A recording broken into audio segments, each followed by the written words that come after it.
Welcome back. Sumarika is a village in Akokwedo local government area, about 5 kilometers northeast of Igara, headquarters of the local government area. It's one of the best tourist destinations in Edo State, but the residents of the community say this potential means nothing without a motorable road to the area. And that's our focus in this next report.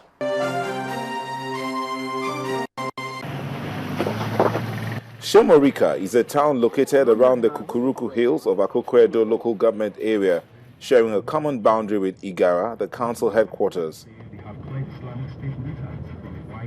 This town is replete with tourist attractions, the most visible being the rocks and boulders that dot the town, some of which have fascinating stories about them.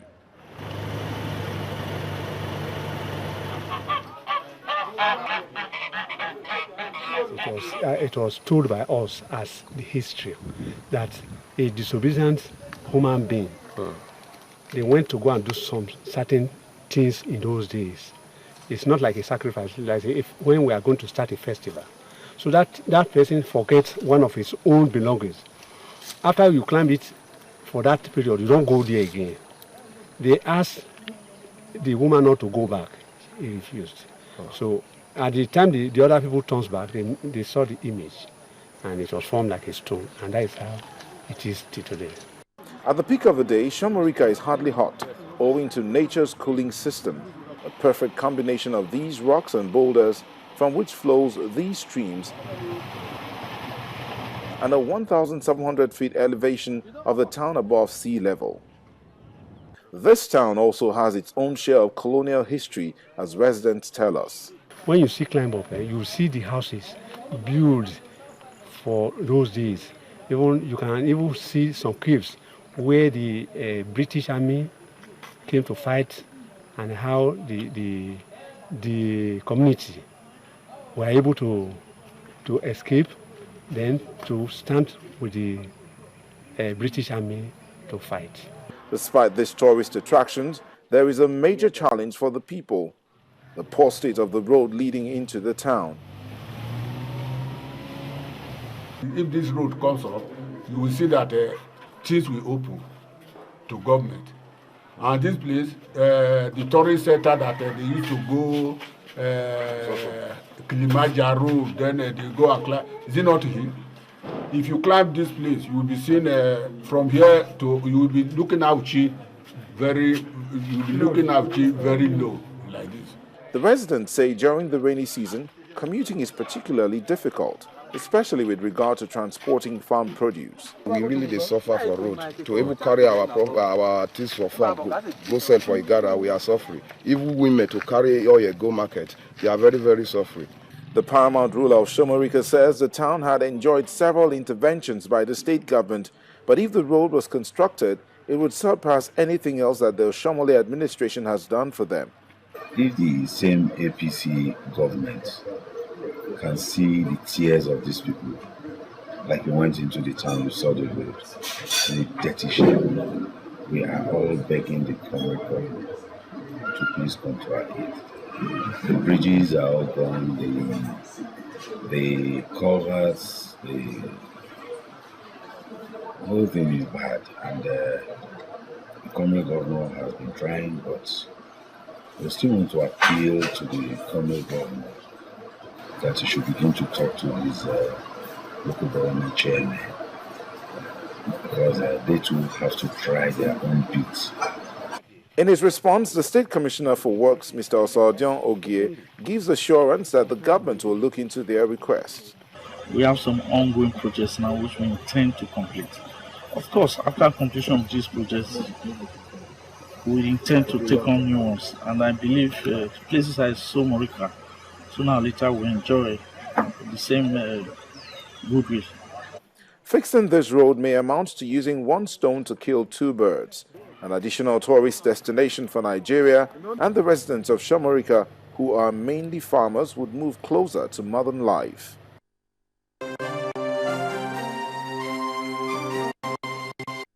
And now to the arts.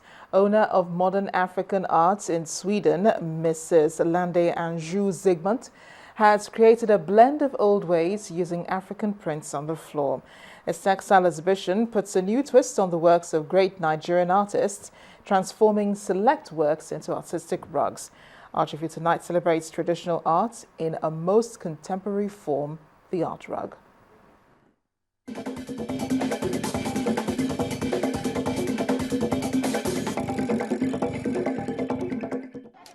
With love from Sweden, Londe Andro-Zygmunt returns to her roots to celebrate the union of two cultures. They move in and this video greets them.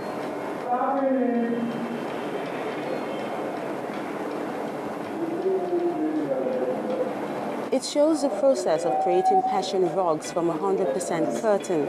It's 100% handmade from start to finish, and we use 100% wool as well, so there is no form of machinery involved. And for those wondering where this is all leading to, then the main exhibition hall paints a clearer picture. Great designs by Nigeria's finest, from Bruce Onogbarikpeya to Miraino Oyelami, Sam Overity and more. And we've developed the process over many years, and today what you have here is a collection of 20 different pieces from 6 different artists, as well as our own designs. For a soft touch, textile artist Nike Okundaye Davis has her design strong and bold as always here, with lovely motifs in blue and black, spiced up with Yoruba titles, a pointer to its Nigerian originality. It's a fantastic work. It's a hybrid of fine art and design, that is to use our forms of art in producing usability in other frontiers by which art was never utilized, which is a form of market development of art. This is certainly one of those rare moments where you get to see African art moving from the canvas to become a design on a rug. But with brains always thinking out of the box, you never know what planet they intend to conquer next.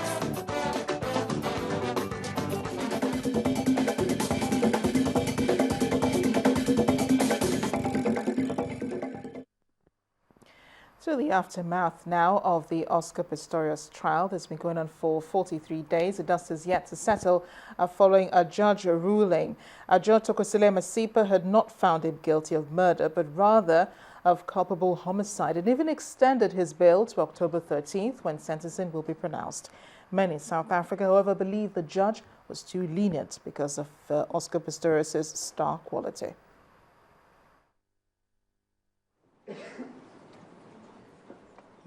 Right from the beginning, it was clear that this would be no ordinary trial. Media from across the world were present at the Gauteng High Court in Pretoria for every day of the trial of one of South Africa's biggest sports icons. In the days of the trial, the prosecution did a job of presenting evidence to prove Pistorius had acted on knowledge that Reeva Steenkamp was very likely in the house at the time of the shooting, and, blinded by rage from a previous argument a few hours before, had fired shots at the toilet door. Their relationship was only 3 months old. South Africa's called to not have a jury, so the judge, in this case the 67-year-old Thokozile Masipa, has had the responsibility of weighing the arguments and examining the evidence. On count 1, murder read with section 51(1) of the Criminal Law Amendment Act 105 of 1997, the accused is found not guilty and is discharged. Instead, he is found guilty of culpable homicide. Judge Masipa based her culpable homicide decision on the fact that Pistorius had acted unreasonably and negligently when he fired 4 shots from a 9mm pistol into the toilet door of his home, killing Reeva Steenkamp, who was behind it. Though we believe the trial had not dragged on much longer for a crime committed on Valentine's Day last year, many South Africans do not agree Judge Masipa was fair in her verdict. Not fair for us, the poorest of the poor, because now, because of money, Oscar got a lenient sentence. To me, a murder is a murder, my friend. For me, I'm not satisfied. Culpable homicide, the South African equivalent of manslaughter, carries up to 15 years in prison. But given Pistorius' lack of previous convictions, Legal experts said he could avoid a custodial sentence altogether.